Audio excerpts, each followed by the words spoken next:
आज हम बात करने वाले हैं एक इंटरेस्टिंग टॉपिक के बारे में, हार्ट की नलियों के डायलेशन और नलियों के पोले होने की बीमारी के बारे में। कई बार ऐसा होता है कि कुछ कंजेनाइटल प्रॉब्लम्स या जन्मजात प्रॉब्लम्स की वजह से हार्ट की नलियां नॉर्मल से डायलेटेड हो जाती हैं या बहुत फूली हुई रहती हैं। ये बेसिकली हार्ट के नलियों में इलास्टिन फाइबर्स की कमी की वजह से होता है। नॉर्मली नलियां का साइज 2 मिलीमीटर से 4 मिलीमीटर तक या 4.5 मिलीमीटर तक का रहता है। सबसे मिनिमम लेवल लगभग 2 मिलीमीटर या 1.5 मिलीमीटर तक जाता है और सबसे ज़्यादा 4 to 4.5 मिलीमीटर तक जाता है। इससे कई बार नलियों का साइज और ज़्यादा बढ़ जाता है, यानी 7 to 8 मिलीमीटर 9 मिलीमीटर तक की नलियों का साइज भी हो जाता है। ऐसा इसलिए होता है कि नलियों के साइज को बांध के रखने के लिए उसकी दीवारों में एक इलास्टिन फाइबर होता है। ये फाइबर अगर लूज है, वीक है, उसमें अब नॉर्मल तरीके का फाइबर है या प्रॉपर उसमें स्ट्रेंथ नहीं है, तो कई बार उसकी वजह से कुछ जन्मजात बीमारियों की वजह से वो नलियों का साइज बढ़ जाता है। ये नलियों का साइज ऑलमोस्ट 7 to 8 मिलीमीटर हो जाता है। आज हम बात करेंगे कि ये क्या प्रॉब्लम्स क्रिएट करता है, एक्टेजिया क्या होता है, एन्यूरिज्म क्या होता है और किस तरह से ये पेशेंट को तकलीफ देता है, किस तरह से इसे मैनेज किया जाता है, क्या क्या चीज़ों का ध्यान रखना है और लॉन्ग टर्म प्रोग्नोसिस पर क्या फ़र्क पड़ता है, इस बारे में हम बात करेंगे।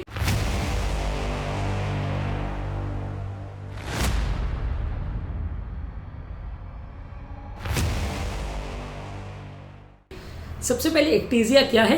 एक्टेजिया यानी नली का साइज अगर 1.5 टाइम्स जो नॉर्मल साइज है उससे अगर बढ़ जाए, यानी डायलेट हो जाए। 3 मिलीमीटर की नली अगर 4.5-5 मिलीमीटर से ज़्यादा अगर साइज की हो जाए तो उसे एक्टेजिया बोलते हैं। एक्टेजिया में पूरी नली का काफ़ी लंबा हिस्सा यानी काफ़ी बड़ा हिस्सा डायलेटेड होता है। एक छोटे से अमाउंट या छोटे से पोर्शन पे अगर वो नली का एरिया डायलेटेड हो तो उसे एन्यूरिज्म बोलते हैं, यानी कि छोटे से सेगमेंट में नली डायलेटेड है तो एन्यूरिज्म। पूरी नली अगर डायलेटेड है या नली का लंबा चौड़ा हिस्सा ऑलमोस्ट 30 से 40 मिलीमीटर से ज़्यादा का अगर हिस्सा डायलेटेड है तो उसे एक्टेजिया की कैटेगरी में लेते हैं। एक्टेजिया और एन्यूरिज्म दोनों में ही नली डायलेटेड होती है, नॉर्मल साइज से बहुत ज़्यादा होती है, लेकिन एन्यूरिज्म में वो एक लोकलाइज जगह पे होती है, एक्टेजिया में पूरी फैली हुई होती है। एन्यूरिज्म का साइज कितना भी हो सकता है, 15-20 मिलीमीटर तक भी जा सकता है और कई बार वो लोकलाइज्ड एन्यूरिज्म अगर हो तो फट भी सकता है, उसमें मृत्यु का चांस भी हो सकता है। एक्टेजिया में यूजली नली का साइज 7 to 10 मिलीमीटर तक जाता है। बहुत ज़्यादा इसमें नली के फटने का चांस नहीं होता है। हाँ, नली में फ्लो कॉम्प्रोमाइज होता है, नली का फ्लो थोड़ा स्लगिश होता है, लेकिन नली फटने का या डैमेज होने का चांस कंपेरेटिवली एन्यूरिज्म में ज़्यादा होता है। एन्यूरिज्म ज़्यादातर जेनेटिक अबनॉर्मलिटीज़ की वजह से नहीं होता, ज़्यादातर वो कोई लोकलाइज उस जगह में अगर कोई इन्फेक्शन हो जाए या कोई लोकलाइज जगह में नली का सतह अगर डैमेज हो जाए तो वहाँ पे नली डायलेट हो जाती है और एन्यूरिज्म देती है। जबकि अगर जेनेटिकली फाइबर्स का प्रॉब्लम है या जेनेटिक अबनॉर्मलिटी है उसमें तो पूरी नली डायलेट हो जाती है, जिसे एक्टेजिया बोलते हैं। एक कॉन्सेप्ट है जिसे सूडो एन्यूरिज्म बोलते हैं। सूडो एन्यूरिज्म में एन्यूरिज्म जैसा एक लोकलाइज पोर्शन डायलेटेड रहेगा, लेकिन उसमें नली की तीनों लेयर्स फूलेंगी नहीं। नली के अंदर वाली लेयर में अगर कोई गैप क्रिएट हो जाए और वहाँ पे ब्लड भर जाए तो वो पोर्शन फूला हुआ तो दिखाई देगा, लेकिन वो जो फूले हुए सेगमेंट में नली की तीनों लेयर्स यानी इंटिमा, मीडिया और एडवेंटिशिया, ये 3 नली की लेयर्स होती है, ये तीनों लेयर्स उसकी दीवार को नहीं बनाएंगे। उसमें एक आध लेयर में फटने की वजह से ब्लड अंदर भर जाएगा या क्रैक पड़ने की वजह से ब्लड भर जाएगा, इस वजह से उसमें नली फूली हुई दिखाई देगी। दोनों में रप्चर का चांस है, इन्फेक्शन का चांस है, डैमेज होने का चांस है, हार्ट अटैक का चांस है। ये सारा रिस्क दोनों सूडो एन्यूरिज्म और एन्यूरिज्म दोनों में ही होता है, लेकिन सूडो एन्यूरिज्म ज़्यादा डेंजरस है, ज़्यादा डैमेज होने का चांस रहता है और ज़्यादातर कोई इन्फेक्शन की वजह से या एंजियोप्लास्टी या कोई सर्जरी के दौरान नली की सतह डैमेज हो जाने की वजह से या कोई एक्सीडेंट की वजह से नली का सतह डैमेज हो जाने की वजह से ही ज़्यादा होता है। तो सूडो एन्यूरिज्म कोई ट्रॉमेटिक इवेंट की वजह से होने का चांस ज़्यादा है। एन्यूरिज्म ज़्यादातर कोई वहाँ का इलास्टिक फाइबर लोकलाइज लेवल में डैमेज हो उसकी वजह से होने का चांस ज़्यादा है। इसमें इन्फेक्शन वगैरह का चांस कंपेरेटिवली कम है। फटने का चांस ज़्यादा सूडो एन्यूरिज्म का है, एन्यूरिज्म का चांस यानी ट्रू एन्यूरिज्म का फटने का चांस कंपेरेटिवली थोड़ा कम रहता है। इसको डायग्नोज कैसे करेंगे? बेसिकली ये ईसीजी पर, इको पर या ट्रेडमिल पर डिटेक्ट करना बहुत मुश्किल है। ज़्यादातर ये डिटेक्ट एंजियोग्राफी पे ही होता है। इसके कोई बहुत ज़्यादा सिम्टम्स भी नहीं होते हैं। हाँ, जिनको इन्फेक्टेड सूडो एन्यूरिज्म वगैरह होता है उसमें फीवर वगैरह आ सकता है पेशेंट को, या हार्ट अटैक्स वगैरह लेके पेशेंट आता है तब एंजियोग्राफी करते हैं, तब ये डिटेक्ट होता है। ज़्यादातर तो पेशेंट में ये लंबे समय तक एसिम्प्टोमेटिक रहता है और इनफैक्ट कई पेशेंट में तो 50-60 साल की आयु में पहली बार पता चलता है कि जन्म से उनको एक्टेजिया या एन्यूरिज्म था। तो ये बीमारी ऐसा ज़रूरी नहीं है कि सिम्टम्स प्रोड्यूस करे। हाँ, इसकी वजह से जो ब्लड फ्लो कॉम्प्रोमाइज़ होता है या वहाँ पे क्लॉट्स बनते हैं या नली फटती है या वहाँ पे इन्फेक्शन वगैरह होता है तो जब एंजियोग्राफी करते हैं तो पता चलता है। इसके अलावा हम हार्ट का अगर सीटी स्कैन करते हैं तो उसमें एक 3 डायमेंशनल पिक्चर भी आ जाता है नलियों का, कि नलियाँ किस एरिया में डायलेटेड है, कितनी डायलेटेड है, और वो बाकी नलियों के कंपैरिजन में उसका साइज और शेप कैसा है, वो कार्डियक सीटी और कार्डियक एमआरआई में भी डिटेक्ट किया जा सकता है। तो बेसिकली एंजियोग्राफी, कार्डियक सीटी और कार्डियक एमआरआई, ये तीनों टूल्स सबसे ज़्यादा रोल प्ले करते हैं इसमें डायग्नोसिस करने में और इसको मैनेजमेंट करने में हेल्प करते हैं। अब इन तीनों स्पेसिफिक प्रॉब्लम्स के बारे में बात करेंगे, यानी एक्टेजिया, अन्यूरिज्म और सूडो अन्यूरिज्म के बारे में सेपरेटली बात करेंगे। एक्टेजिया यानी कि जैसा मैंने डिस्कस किया, पूरी नली अगर डायलेटेड हो जाए, यानी एक लोकलाइज सेगमेंट पे नहीं, कोई कंजेनाइटल बीमारी की वजह से जहाँ फाइबर्स का प्रॉब्लम है वहाँ पूरी नली ही अगर डायलेटेड हो जाए, फूल जाए, 7-8 मिलीमीटर तक का साइज अचीव कर ले, तो इससे एक्टेजिया बोलते हैं। इसमें हार्ट अटैक आने का चांस इसलिए बढ़ जाता है क्योंकि नली जब डायलेटेड होती है तो उसमें ब्लड का फ्लो काफ़ी स्लगिश होता है, काफ़ी स्लो फ्लो होता है, जिसकी वजह से ब्लड के अंदर जो पार्टिकल्स होते हैं जो क्लॉटिंग करते हैं या कचरा जो ब्लड के अंदर एक तरह से रहता है वो बार बार बैठता है और बार बार हार्ट अटैक्स क्रिएट होते हैं। तो यानी जिन लोगों को नली का एक्टेजिया है यानी नली डायलेटेड है, उसमें कंपेरेटिवली हार्ट अटैक होने का चांस कई गुना ज़्यादा रहता है। और ऐसे लोगों में कई बार खून पतला करने की दवा भी हमें लॉन्ग टर्म तक बहुत स्ट्रॉन्ग दवा देनी पड़ती है, क्योंकि रूटीन लोगों के कंपैरिजन में ऐसे लोगों में हार्ट अटैक आने का चांस बहुत ज़्यादा रहता है। एक्टेजिया में यूजली नली फटने का चांस नहीं रहता, कंपेरेटिवली इसमें इन्फेक्शन होने का चांस, क्लॉटिंग होने का चांस, हार्ट अटैक होने का चांस ज़्यादा रहता है। इसको मैनेज करना मुश्किल है क्योंकि इसमें कोई सर्जिकल थेरेपी नहीं आती। अगर किसी को लोकलाइज अन्यूरिज्म है तो उसमें आप सर्जरी करके वो एरिया को काट करके निकाल सकते हैं, लेकिन अगर पूरी नली ही डायलेटेड है तो पूरी नली को रिप्लेसमेंट आप नहीं कर सकते। सिलेक्टेड केसेस में अगर बहुत लोकलाइज कोई एरिया हो तो वो एरिया को आप बांध देते हैं, सर्जन उसको एरिया को बांध करके वो एरिया में ब्लड फ्लो को बंद कर देता है और वो एक बाईपास का ग्राफ्ट वहाँ पे लगा देता है। पर ऐसा रूटीन एक्टेजिया वाले केस में ज़्यादातर नहीं किया जाता, अन्यूरिज्म और इन्फेक्टेड सूडो अन्यूरिज्म वाले केस में ज़्यादा होता है।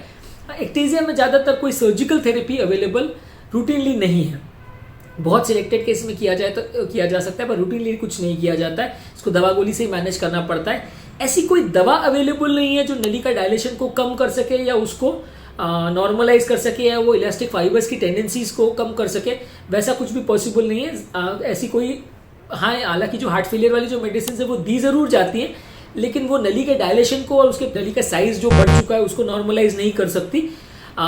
इसमें सबसे बड़ा टेक्निकल प्रॉब्लम या ग्लिच तब आता है जब हम इन्हें ऐसी नलियों में कोई हार्ट अटैक आता है तो हम एंजियोप्लास्टी अगर प्लान करते हैं तो वो करना भी बहुत मुश्किल पड़ता है, क्योंकि जो नलियों के स्टेंट्स है वो नॉर्मल नली के साइज के हिसाब से बनाए जाते हैं, यानी 2 से 4.5 मिलीमीटर तक के स्टेंट्स मार्केट में अवेलेबल रहते हैं।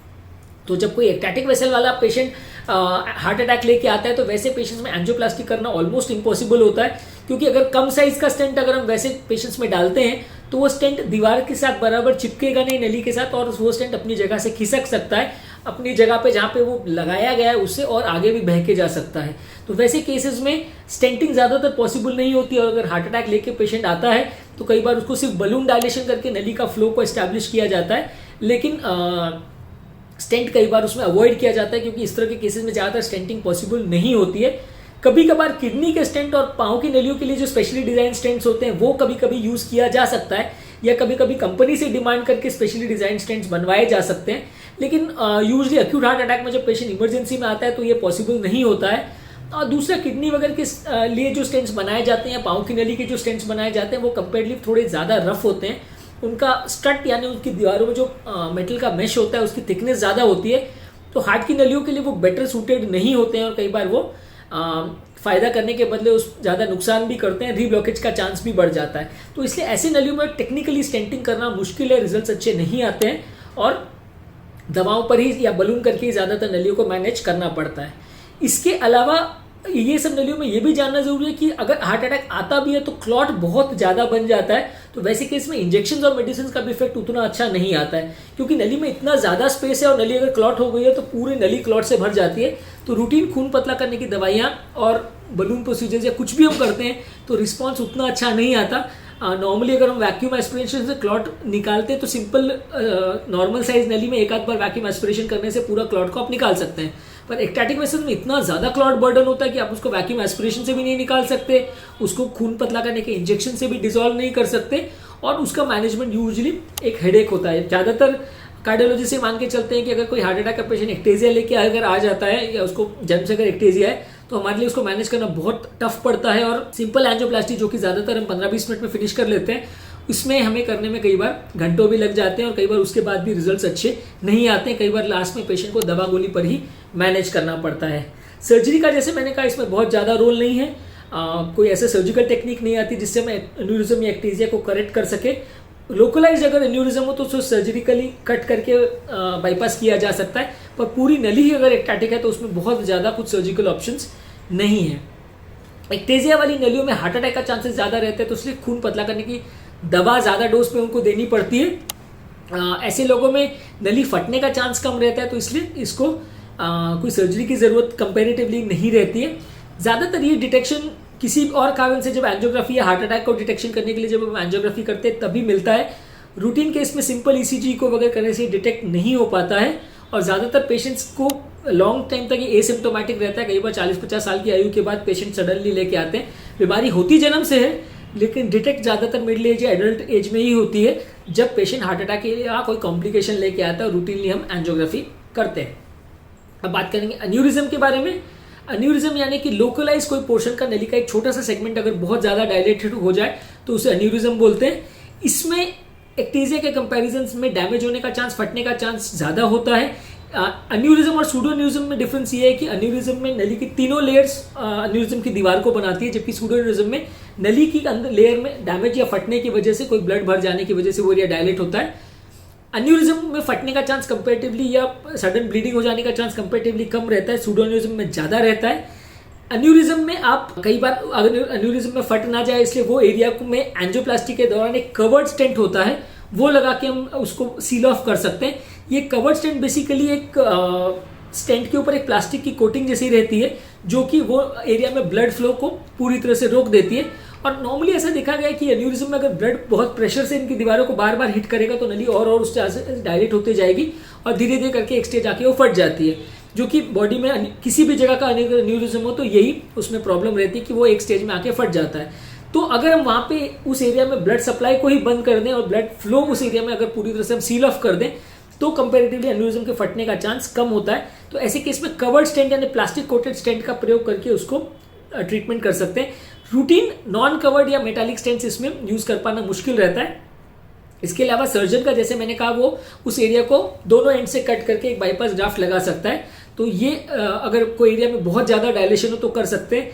रूटीन केसेस में सिर्फ एन्यूरिज्म है और वो फट ना जाए इसके लिए सर्जरी नहीं की जाती है। हाँ, कोई और कारण से बाईपास के लिए या कोई और कारण से वैल्व रिपेयर के लिए अगर सर्जन ऑपरेट करता है तो उस समय इसको मैनेज कर सकता है। यूजली सर्जन को इसमें रिजल्ट्स बहुत अच्छे नहीं मिलते हैं, इसलिए ज़्यादातर केस में इसमें सर्जरी रूटीनली नहीं की जाती। कवर्ड स्टेंट्स के बारे में हमने बात की थी। कवर्ड स्टेंट्स में प्लास्टिक कोटेड स्टेंट होता है, पर इसमें अगर हम इनको एन्यूरिज्म वाले स्टेंट में लगा देते हैं तो कई बार ये स्टेंट्स भी अपनी जगह से डिसलॉज हो सकते हैं, मूव कर सकते हैं। ये स्टेंट्स बहुत ज़्यादा मोटे और थिक होते हैं, तो कई बार इनको डिप्लॉय करना भी मुश्किल होता है, और कई बार थोड़ा बहुत अगर साइड से गैप रह जाए तो ब्लड वहाँ पे लीक भी कर सकता है, जिसकी वजह से आगे जाके वो स्टेंट तो अपनी जगह पे रहे लेकिन फिर भी वहाँ पे ब्लड का लीकेज चालू रहता है। और कई बार नली अपने आप को रीमॉडल करती है, नली का साइज शेप थोड़ा समय के साथ चेंज हो जाता है, तो वो स्टेंट कई बार अपनी जगह से हिल भी सकता है। तो इसलिए कवर्ड स्टेंट बहुत श्योर तरीका नहीं है इसको मैनेज करने के लिए। सर्जिकल ऑप्शन में वैसे कंपेरेटिवली लॉन्ग टर्म रिजल्ट ज़्यादा अच्छे मिलते हैं, लेकिन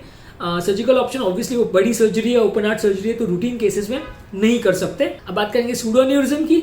सूडो एन्यूरिज्म ज़्यादातर इन्फेक्शन रिलेटेड या एंजियोप्लास्टी या सर्जरी के बाद या कोई ट्रॉमा छाती वगैरह में उसकी वजह से अगर नली का लेयर्स डैमेज हो गए तो होता है। इसमें क्या होता है, नली के लेयर्स में गैप क्रिएट होता है और हाई प्रेशर ब्लड वहाँ नली को फाड़ता चला जाता है और वहाँ पे ब्लड भर जाता है, जिसकी वजह से नली डायलेट हो जाती है। ज़्यादातर ये कोई भी ट्रॉमेटिक प्रोसीजर या सर्जिकल प्रोसीजर के बाद देखने को मिलता है, और इसमें मैनेजमेंट में ज़्यादातर ओपन हार्ट सर्जरी करके वो एरिया को कट करके लाइगेट करना बेटर ऑप्शन माना जाता है। कभी कभी इसमें भी हम कवर्ड स्टेंट को यूज़ कर सकते हैं, लेकिन इसमें भी कवर्ड स्टेंट का लॉन्ग टर्म रिजल्ट कैसा मिलेगा पूरा 100% श्योर शॉट नहीं है। कवर्ड स्टेंट करने के बाद भी 10-20% केस में वापस पलट के प्रॉब्लम आ सकती है, दोबारा तकलीफ हो सकती है, स्टेंट में रीब्लॉकेज आ सकता है। सिलेक्टेड केसेस में सर्जरी ऑप्शंस क्रिएट किया जा सकता है। लंबे समय तक अगर इसे अनट्रीटेड छोड़ दें या उसमें कुछ ना करें तो वो सूडो एन्यूरिज्म में फटने का चांस सबसे ज़्यादा होता है। तो नली बहुत जब डायलेट हो जाती है तो वो रप्चर हो जाती है और जिसमें सडन व्यक्ति की मृत्यु हो जाती है। तो यानी एक्टेजिया एन्यूरिज्म और सूडो एन्यूरिज्म तीनों में सबसे ज़्यादा रिस्क सूडो एन्यूरिज्म में होता है और इसको सबसे ज़्यादा अग्रेसिवली मैनेज करना पड़ता है। बाकी दोनों को अगर हम अपने हाल पर छोड़ दें और खून पतला करने की दवा अगर चलने दें तो काम चलाया जा सकता है। ये टॉपिक कॉमन लोग के लिए इम्पोर्टेंट ज़रूरी इसलिए है क्योंकि इस तरह की बीमारी हालांकि रेयर है, लेकिन फिर भी दुनिया भर में लाखों लोग को होती है, और जब इस तरह का प्रॉब्लम सामने आता है तो लोगों को समझना मुश्किल होता है कि ये प्रॉब्लम क्या है, क्यों है, कब से है और अब क्यों प्रॉब्लम क्रिएट हो रही है। और जब लास्ट मोमेंट पे डॉक्टर बताता है कि आपकी नली एक्टैटिक है जन्म से, तो कई बार लोगों को ये कॉन्सेप्ट समझ नहीं आता, उनको डॉक्टर के साथ क्या डिस्कस करें, क्या प्रॉब्लम आ रही है, वो मैनेज करना कई बार मुश्किल पड़ता है।